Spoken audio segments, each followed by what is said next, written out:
За манай эдийн засгийн суур одоо салбар маань хөдөө аж ахуйн салбар.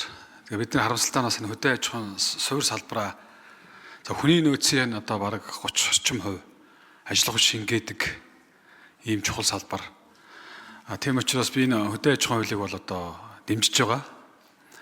Маш олон асуудлыг нэгдэж нийлжээж энэ хөдөө малчны тухайн асуудлыг бол ярих хэрэгтэй юм байна. Энэ дээр боловсролын асуудал орж ирнэ. Хүүхдийн боловсролын асуудал, эрүүл мэндийн үйлчлэгээний асуудал. За нөгөө залуу малчдын чинь тогтоож барихад тэнд одоо дэд үтцийн асуудал.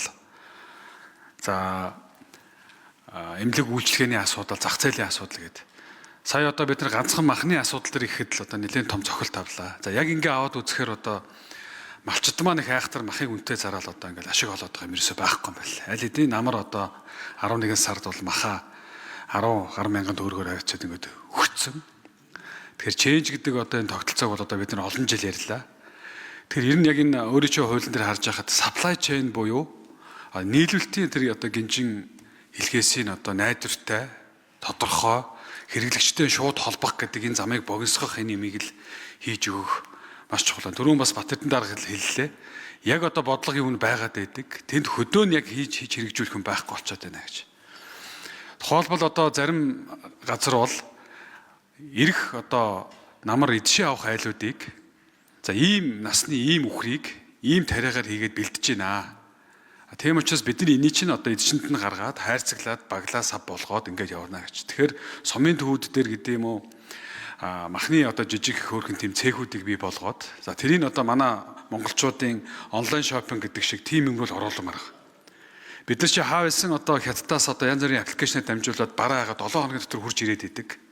Дотоодынхаа ийм зүйлийг одоо бид бүхэн ингээд хийх тал дээр яг энэ хуулийн дээр яаж тусгасан зүйлүүд байгаа вэ гэдгийг нэгдүгээр асуумаар байна. За залуу малчин байхгүй болно гэдэг асуудал дээр бол одоо яа харахгүй хүн ам 100 бодлогын асуудлыг давхар оруулж ирэх хэрэгтэй байна. Сум дээр одоо залуу хүмүүс очиод бий болгоход орон сууцны асуудал чухал байна. Тэгэхээр одоо энэ сум хөдөө орон нутагт тэр орон сууцныхын асуудлыг шийдэх энэ асуудал бас нэлээдгүй удаашралтай байгаад байна. Аргаарууд одоо энэ жилийн төсөв дээр бол нэг шинэ болсон хүчингийн байр гэдэг нэг юм аж ахуй аргаар одоо барих хэмжээний нэг 4 айлын орон сууцыг бариад тэнд нь болсон хүчин байртай үл үлдэнэ гэдэг.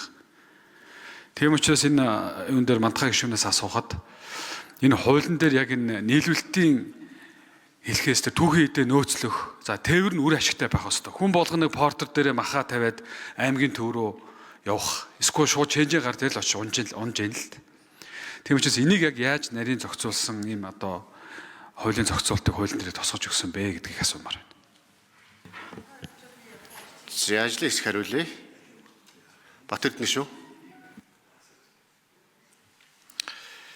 За 8 дугаар зүйлээр хөдөө аж ахуйн түүхэд бүтээгдэхүүний бэлтгэн нийлүүлэлтийн тогтолцоо гээд хөдөө аж ахуйн гаралтай түүхэд бүтээгдэхүүнийг төвлөрүүлэх, хадгалах, чанар хамгаалалт хийх, худалдан борлуулах төвийг аймаг суманд байгуулъя гэсэн ийм байдлаар орж иж байгаа.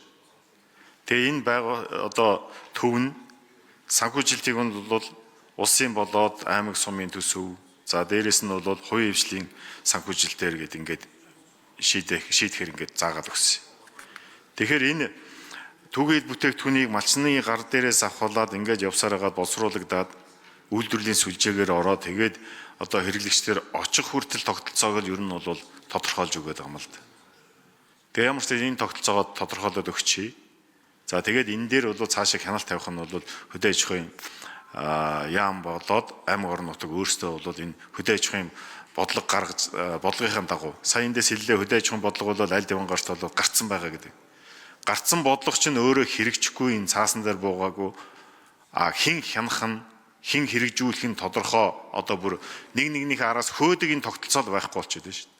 Тэгээ хин санаачлагтай сум аймаг орон нутгийн засаг дарга нь аваад хэрэгжүүл явдаг хин санаачлаггүйд хайчаад өөр одоо боловсрол энэ тэр эрүүл мэндэгтэй ч юм өөр салбарыг одоо анхаарал явуулдаг ингээд хайчаад байна. Тэгэхээр энэ өнцгөөс нь бас хараад байгаа юм. Хоёрдугаар залуу малчинтай холбоотой асуудлуудыг та бас ярьлаа. Мэдээж болсон хүчний асуудал бол нэлээд хүнд болчиход байна. Тэгээ би нэг олон зүйлийг л харж үзсэн. За мэдээж одоо байртай савтай болох асуудал нэг асуудал. Нийгмийн асуудлыг бол хангах асуудал хоёр дахь асуудал. Хүүхдийн нь одоо боловсролтой холбоотой энэ малчны тухай хуулийн заасан заалтуудыг хэрэгжүүлэх гээд хоёр дахь асуудал. Нийгмийн даатгалтай холбоотой асуудлуудыг шийдэх гээд гурав дахь асуудал. Гэхдээ эцсийн эцэст энэ мал аж ахуй, энэ газар тариалан, энэ хөдөө аж ахуй өөрөө санхүүжигдээд явдаг, өөрөө ашигтай байх, орлоготой болдог байх. Энийг эрхэлж байгаа иргэн, энийг эрхэлж байгаа аж ахуй нэгж хөл дээрээ босдог, орлоготой одоо бидний хүсэж идэг нэг дундаж давхар руу орох ийм боломж олцоотой аж ахуй байж ижил энэ өөрөө залуу малчтай татна л да. Түүнээс одоо нөгөө социализмын үе шиг бүгдийн сайхан сургаад бүгдийн одоо надад бол зарим малчд одоо санаачлаг гаргаж илээд байдгийг сайхан сургаад бэлдээд өгөөч гэдэг. Гэхдээ бэлдэж өгөөд тэд нар чинь тэгэл боломж олцсон байхгүй бол тэгэл Улаанбаатар руугаа тэр сургалтын шаар дээр Улаанбаатар руугаа нүгэл явчихна шүү дээ.